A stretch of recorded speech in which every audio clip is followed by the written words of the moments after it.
Will Morocco and Western Saharan separatists go to war? The Polisario Front says Rabat has invaded a buffer zone.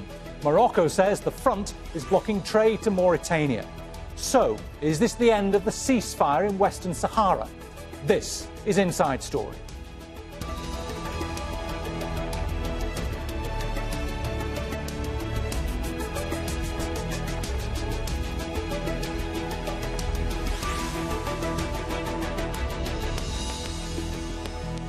Hello and welcome to the programme. I'm Bernard Smith.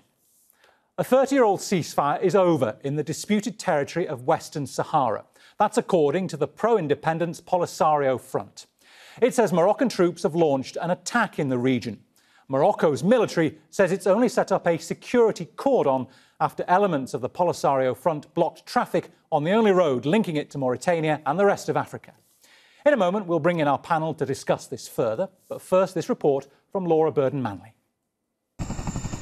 A conflict frozen for 3 decades but never resolved. Now a fragile truce in the Western Sahara between Morocco and a pro-independence group is under threat. The Polisario Front has been fighting for an independent state in Western Sahara, an area wedged between Mauritania to the south and Morocco to the north, with a population of around 500,000 people. But Morocco also claims this vast stretch of desert. Rabat accuses the Polisario Front of blocking a main highway that's preventing the flow of goods between Mauritania and Morocco. But the Polisario Front accuses Morocco of carrying out attacks against its people and of igniting war. Morocco has publicly and officially acknowledged the fact of launching an armed attack on a group of civilians demonstrating peacefully in Western Sahara, a blatant violation of the ceasefire, and it has led to the resumption of hostilities between the Moroccan occupying forces and the forces of the Frente Polisario. Morocco's government held an emergency meeting to address the situation. This road is important when it comes to the movement of civilians and goods, and because such actions were a violation of the UN-sponsored ceasefire agreement, Morocco, in order to fulfill its duties, ordered its military forces to intervene and build a sand barrier to protect the area from any future breaches. Negotiations between Morocco, the Polisario, Algeria and Mauritania have remained suspended for several months. The UN is calling for restraint. The Secretary-General remains committed to doing his utmost to avoid the collapse of the ceasefire that has been in place since 6 September 1991. And he is determined to do everything possible to remove all obstacles to the resumption of the political process. The two sides have battled for control of the region since 1975, when Spain pulled out of the area. Morocco took control, but an armed rebellion led to a war that continued until 1991, when the UN brokered an armistice. But it's a conflict that's left tens of thousands of people displaced from their homes. Many of the Sahraoui refugees have been living for decades in vast, sprawling camps along Algeria's border with Morocco. The conditions are harsh, and they continue to rely on humanitarian assistance to survive. But the political impasse continues, and it's unlikely these people will return to their homes anytime soon. Laura Burden-Manley, Aljzeera. So the Polisario Front is a liberation movement made up of ethnic Sahrawis. They want to drive Morocco out of Western Sahara. Its members say the former Spanish colony is their homeland. They've pushed for independence for decades. Morocco claims this desert as its own. The two sides fought over the territory for 16 years before agreeing to a UN-backed ceasefire in 1991. Today, more than 2/3 of the region is controlled by Morocco. A planned referendum on its status has not taken place. Neighbouring Algeria and Mauritania have called on both sides to show restraint. Algeria is the main supporter of the Polisario Front, and many refugees from the region live there.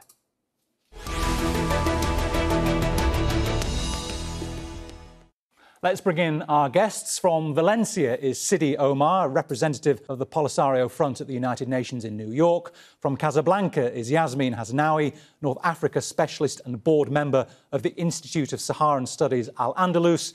And from Lisbon is Ricardo Fabiani, project director covering North Africa at the International Crisis Group. Thanks to you all for joining us. Ricardo, I'll begin with you, if I may. Just help us understand why Algeria is so important to all of this. It's the main supporter of the Polisario Front. Why and how much influence does Algeria have over what happens next? Algeria is undoubtedly, I would say, a key piece of this complicated puzzle. First of all, because we're talking about one of the largest countries in the region, and obviously one of Morocco's most important neighbors. So even just by geographical terms, we're talking about a very important actor in this area.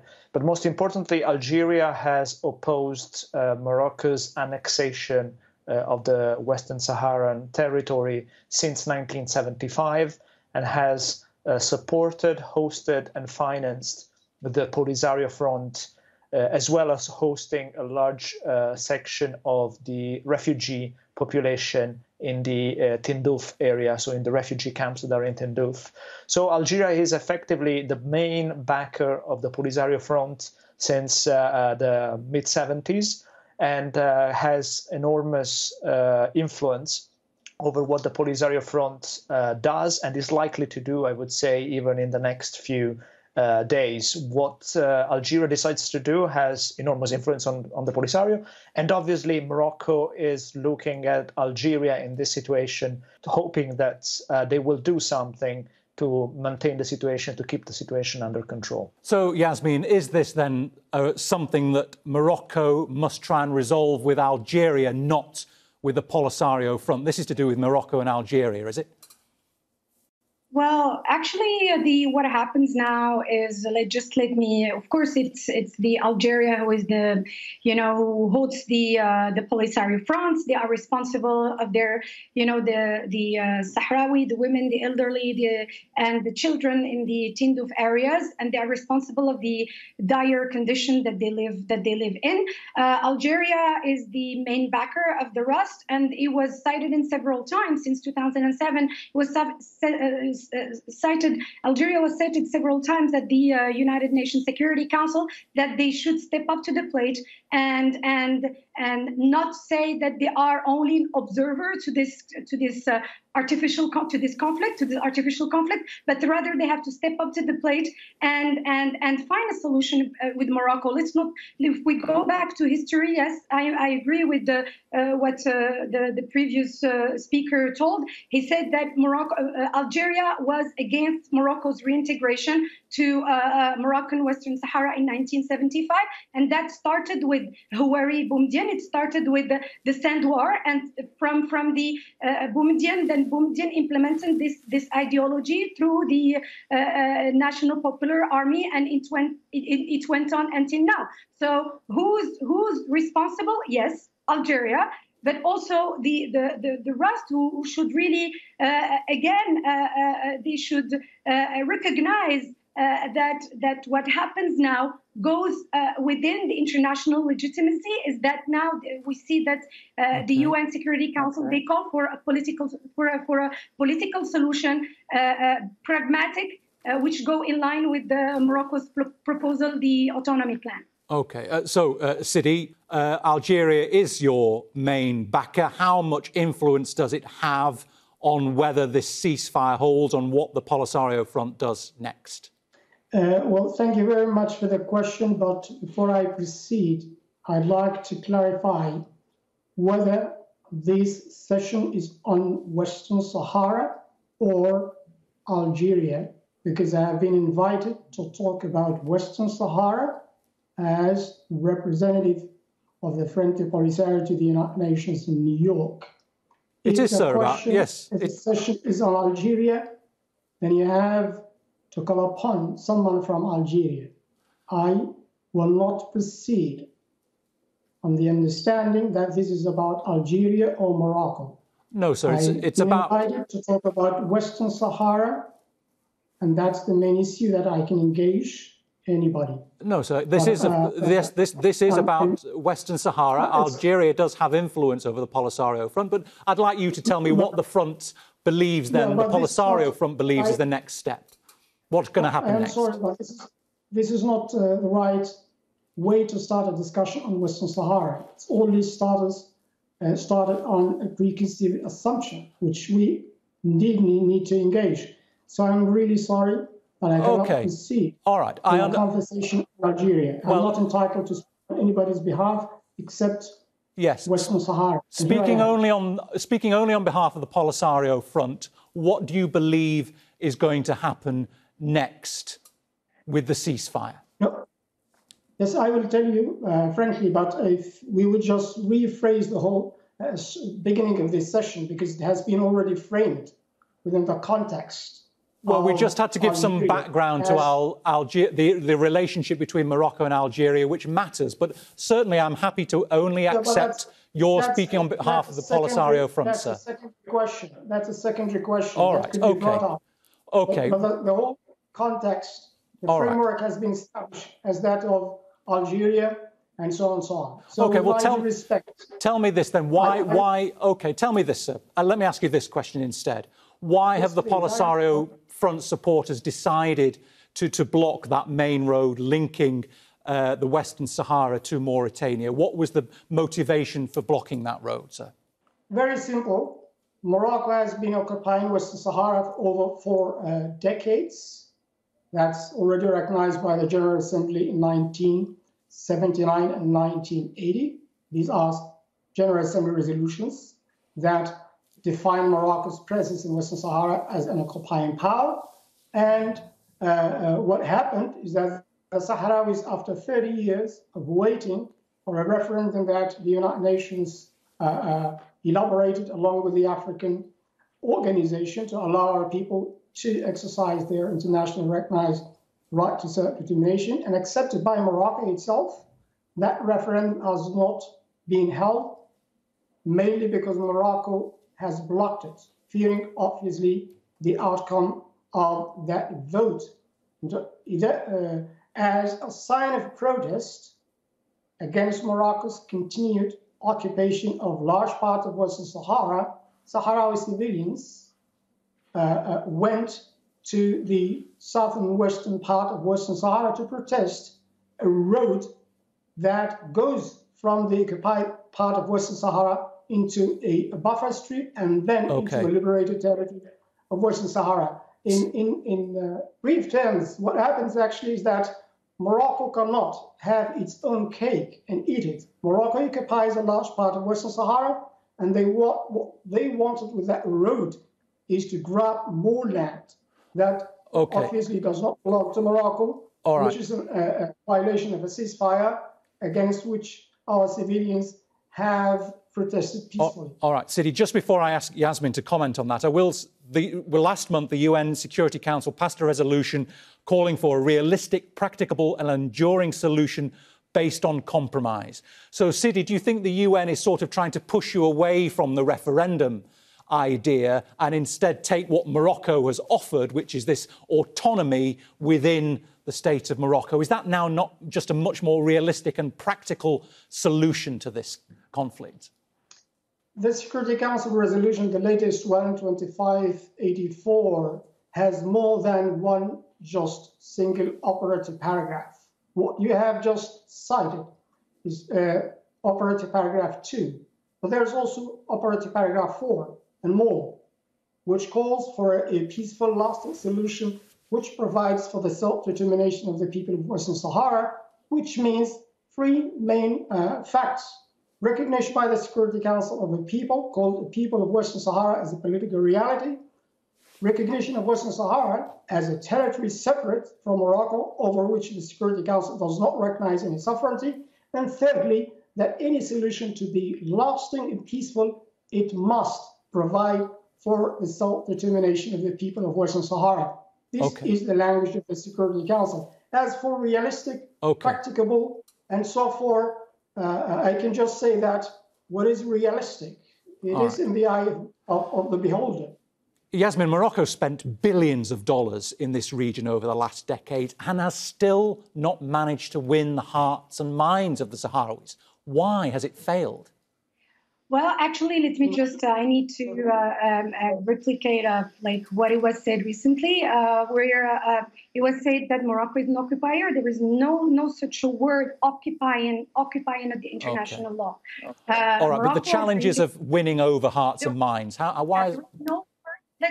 because we have to talk about the international law. So with me as an expert, I have to correct that there is no word called occupation.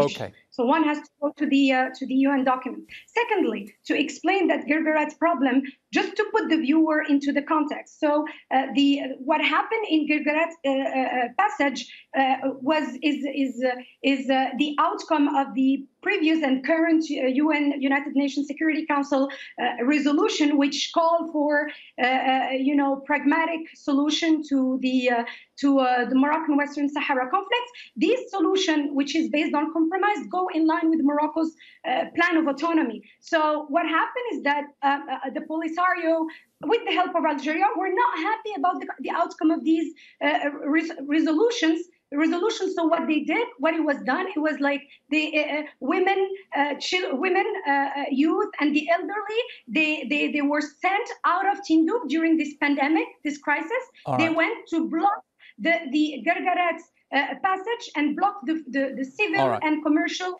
flow. This is a defiance of the international community, and this is a defiance of all the former UN Security Council. Now, talking about the development that is happening in the southern provinces, one has to say that 73% of the Sahrawi population, they live in the southern provinces. They all enjoy, they are all part of many of them are part of are represented in the parliament. Okay. Many, they vote for them. And whatever it is spent in the southern provinces go for the benefit of the Sahrawi population in the southern provinces. All right. If Morocco was against the law, I think that the United Nations would have a say. Now, winning the hearts, yes. Morocco is winning. I'm sorry, I have to finish to answer your question. Morocco is winning the heart of the international community. 85% of the UN member states now they endorse the Morocco's proposal because they see that this is the only alternative to solve that conflict that endures for 45 years. Let's remember that if a child was born in Tindouf camps in 1975, he's now 45 years old. Yes. He doesn't have a diploma. Let's go to the southern provinces and see the real change. Okay. So, all right. I mean, it's very important to clarify this. Thank you. Ricardo, there's not been a UN envoy to the region since May 2019. Has the United Nations taken its eye off the ball here, and this is why we are where we are today? I mean, we can definitely say that there has been a degree of neglect by the international community. Obviously, I'm not necessarily saying that the UN is responsible for this, but there has been a degree of complacency and neglect by the international community, the main international actors that are involved who have an interest in this situation. That have basically forgotten about this situation because they have thought that it has been frozen for so long that it doesn't really pose any risks and any problems for anyone. So why would you rock the boat when there is nothing really upsetting the status quo? So the outcome of all this has been that, for example, we haven't, this conflict hasn't had a UN special envoy for more than a year now, and there has been basically a vacuum of leadership, of authority, of international leadership, international authority on this, which in my view has really contributed significantly to the latest escalation and the current situation. The fact that there was no significant or visible or tangible international pressure, international presence in this conflict has undoubtedly contributed to the sorry events of yesterday.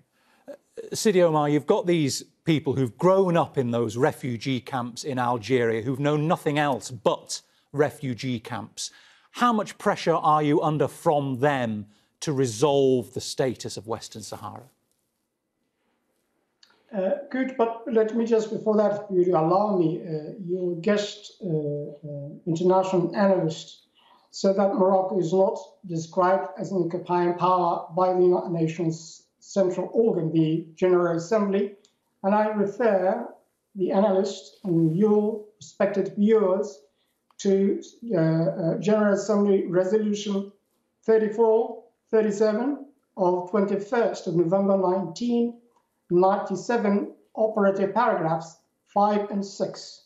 The same resolution repeated in 3519 of 11 November 1980. All right, thank you, sir. These are documented resolution by the General Assembly that everybody can see to prove that Morocco's presence in Western Sahara is an act of occupation. Okay.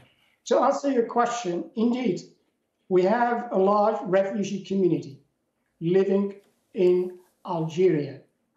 But those refugees were not driven by a natural disaster. They were driven by force, by Morocco when it invaded our territory on the 31st of October 1975. Indeed, they've grown up in refugee camps, deprived from the right to return to home, from the right to benefit from the resources that are being massively plundered by the occupying power. And do you feel under pressure to resolve this issue for them then, at this, after so long, after 30 years? Indeed. This situation has gone on for a long time, and one of your speakers spoke about the view of the international community as to the so-called frozen conflict, because there are certain parties that are interested in keeping things as they are. But from yesterday, the Sahraoui people have spoken up, and they said to the international community, and particularly to the Security Council, if they cannot stop Morocco from its aggressions, the Sahrawis will do so. And by the way, this is the latest, if you have not heard about that.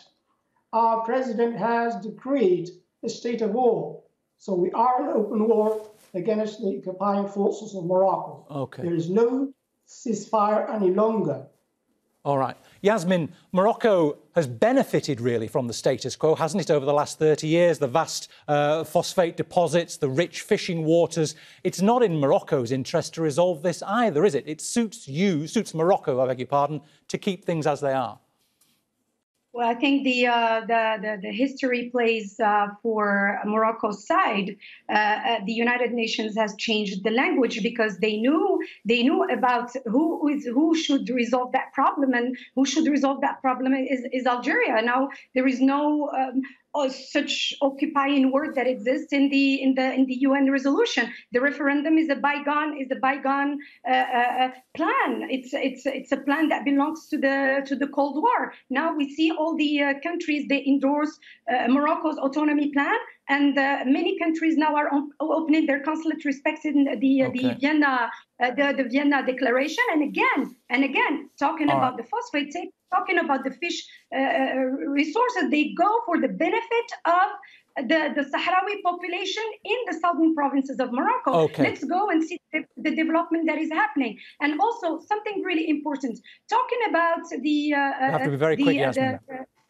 Yeah, very quick. Talking about the refugees, there is no the Sahrawis. They live in despair in the camp in the Tindouf camps. They are fed up of the lies that was said by the Polisario leadership, that they have to wait for their destiny. There is no destiny. It's 45 years, and now the international community goes in line with what Morocco proposes, because it's the history that gives it's right to Morocco. And we are out of time, unfortunately, but thank you to all our guests from Valencia, Sidi Omar, from Casablanca, Yasmin Hasnaoui, and from Lisbon, Ricardo Fabiani. And thank you, too, for watching. You can see the programme again anytime by visiting our website, aljzeera.com. For more debate, go to our Facebook page. That's facebook.com/AJ Inside Story. You can also join the conversation on Twitter. We are at AJ Inside Story. From me, Bernard Smith, and the whole team here, bye for now.